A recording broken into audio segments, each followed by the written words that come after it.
Hello everybody and welcome back, and in this tutorial we will cover the email harvesting tool, which is called basically the harvester. So in the last tutorial I checked out if we have it installed already, and we do, so we'll just locate it and we will run it. Because I already tried to run it from here, harvester, and it just doesn't work, so let's just locate it first. And we can see that it is stored in this directory, user share Golus Miro tools. So we will just go to that directory,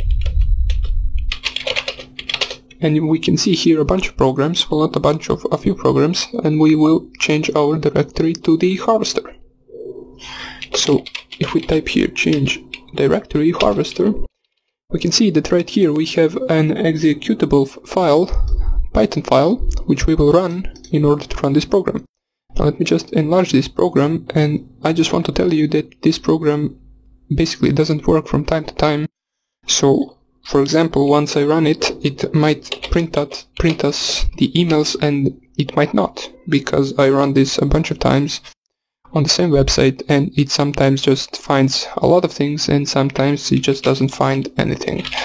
So if we just run this program, it will show us an error and it will say the domain search is mandatory. So we basically need to specify our domain website. So let me just type here the help option, which is the harvester-help, and it will show us our available options. Here we can see that the -d is basically specifying the domain or company name to search for. The -b is engine, so it will basically the search engine, so it will by default be Google, as it says right here, and we want to leave it on that since I believe Google is the best. And here we can have the -l, which is also an important option, which stands for limit. It will limit the number of results to work with. So basically if you just type here the 200, it will search for the first 200 results, and it will show us the emails and hosts from those 200. Now we can try these examples right here, so we will just copy the first one. Let's just use -d Microsoft.com, -l for the results number, which we will set to 500, and -b in order for it to be Google. So let's just try this. It will take a few seconds, it might find something and it might not. Basically, if it doesn't find anything, you can try using the same command later on and it will probably work. It just decides from time to time when it will find and when it will not. So if it doesn't work, we won't really care much about it, we will just continue on with the tutorials and you can try it later out with the same command. So here we go, it is soon going to finish it, but in this case we just weren't able to find anything.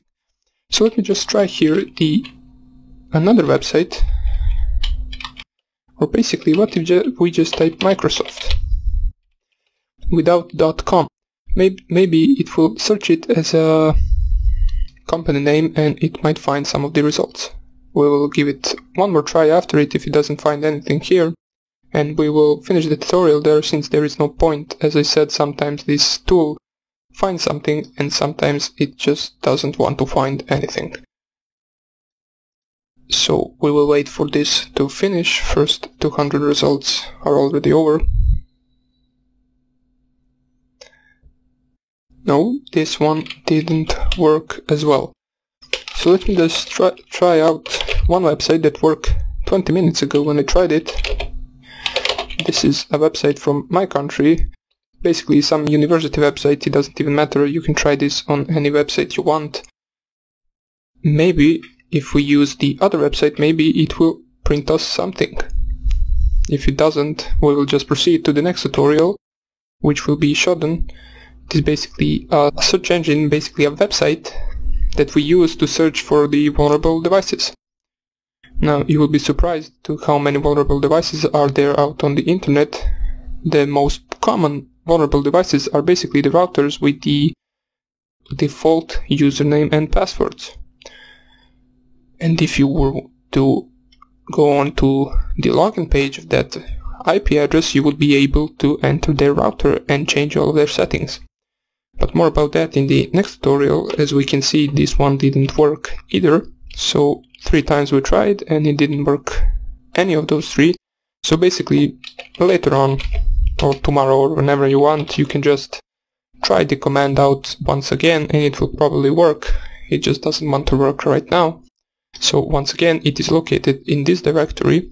You won't be able to run it from the terminal, from any directory.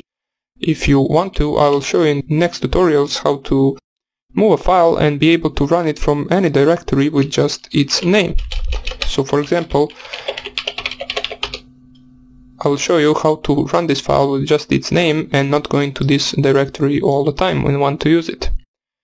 But we will teach that in some of the other tutorials, and for now on I will cut the tutorial short here, and I hope I see you in the next one.